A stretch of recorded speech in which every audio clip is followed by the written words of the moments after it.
Hi, welcome. Thanks for joining me today.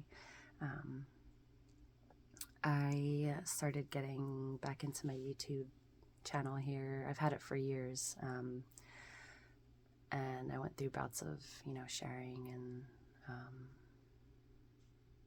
witnessing and so much. And I feel like I finally have the space and energy to get back into it, which feels really nice. And so every time my heat's gonna come on, I'm sorry for the background noise, but think of it as like a little frequency coming in with some warmth.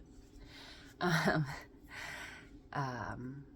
like to record my intentional meditations every day because I like to share.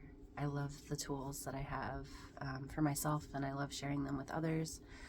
I am a shaman, a Reiki master teacher, a mother, a farmer, a plant lover, so many things. And so a crystal enthusiast, a crystal lover, an amateur herbalist.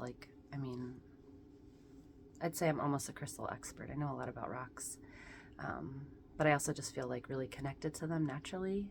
I feel like I'm a part of their lineage in some way. I think we all are, as they're just made of the elements on the periodic table, just like we are.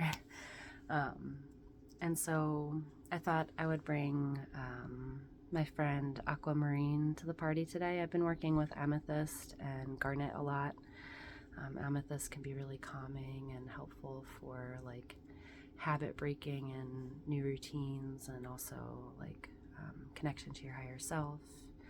And while your higher self, represented by your crown chakra and sometimes those upper chakras, is also connected to your root chakra.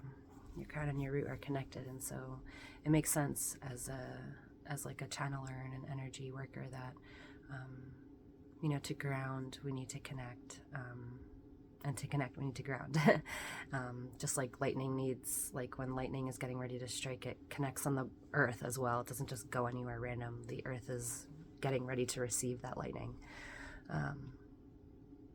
And so I wanted to bring Aquamarine to the party because it brings this nice like light ethereal mix to the amethyst and the dark garnet. Aquamarine is not, it has aluminum in it just like garnet does. It's a beryllium aluminum silicate. It grows hexagonally too, which I love about these three crystals that I'm using. Like Aquamarine grows hexagonally, which is one of the strongest shapes in nature. And then we have amethyst, which is a quartz, which we need to function in life. It's in our watches, our computers, our phones. It amplifies energy and is like an antenna. And then we have, and that is a quartz is a silicon dioxide. And then we have, which is the second most abundant mineral on Earth, by the way. And then we have, garnet. I don't remember its like growth structure. It's like, I forget the word, but it has many different kinds. We have many different kinds of garnets and many different kinds of little growth patterns, but they're always in like little diamonds and like dodecahedron shapes. I can't think of the word right now. So yeah, and also Aquamarine and garnet oftentimes grow together, and so they like complement each other really well. So I just kind of wanted to show this little. It's not a raw Aquamarine, obviously. I usually work with raw stones, but I got this at a gem show in New Jersey. This Aquamarine is from New Jersey, I'm pretty sure. I usually don't buy crystals unless I know exactly where they're from, or if I like connect with the land there. Aquamarine grows everywhere. It grows in Brazil, it grows in Joshua tree. The reason why it's light blue like this, and in Latin it means seawater, is it has tiny little iron impurities, which is funny because we would think iron is red,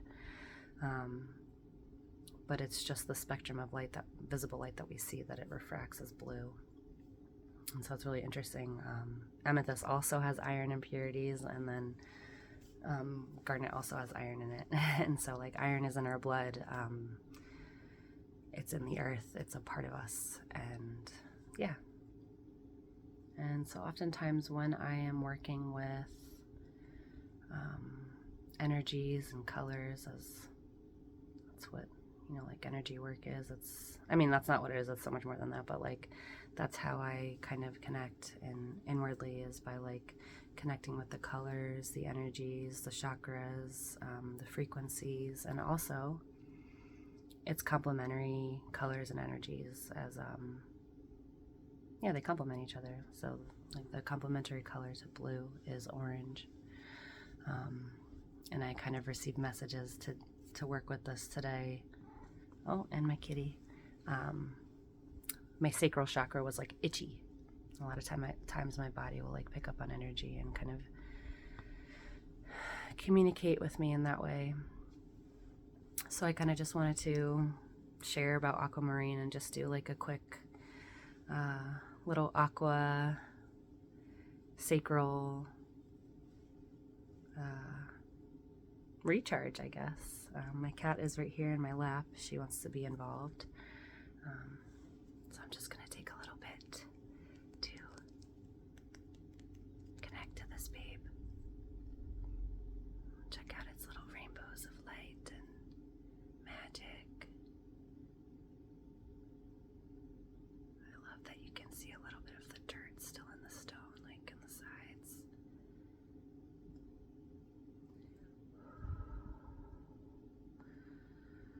Aquamarine, although it can represent water, water is not always calm and peaceful. It can be strong, forceful, and so we really want to channel that calm, serene, pure energy of communication with our throat chakras, blue. Communicating to ourselves in different ways and noting the ways that our body learns from itself, the subjective notes we play on our bodies like an instrument, ears ringing, bones cracking.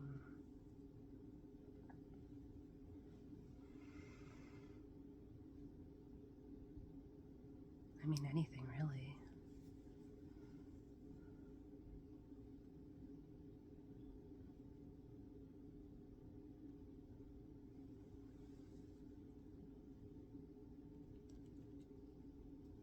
Oftentimes Aquamarine represents like a clear communication in relationships. And relationships are often represented by water. So clear communication, strength, courage, a connection between your spiritual and your physical bodies. I think I have a dog hair stuck on here.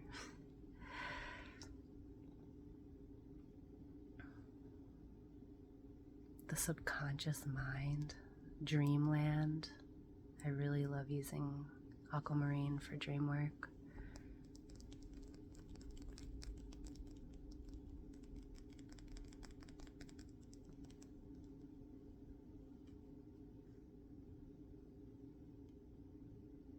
So pretty. I really wanted to play my bowl while I did this, but my cat is here. This is already a 9-minute video.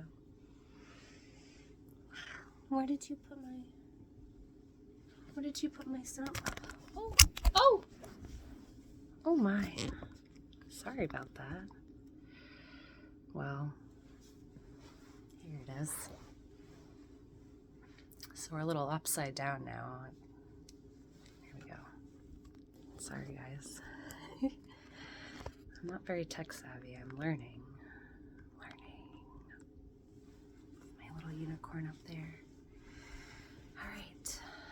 Let's just channel some clear communication, peace, and strength.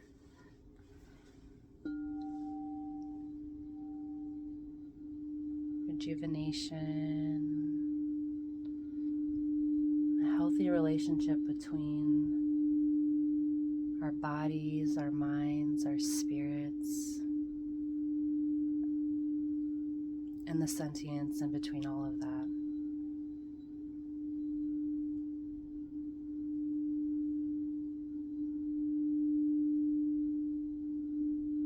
Thank you, Aquamarine. Thank you, sacral space of life and death, birth, death, creativity, dreamland.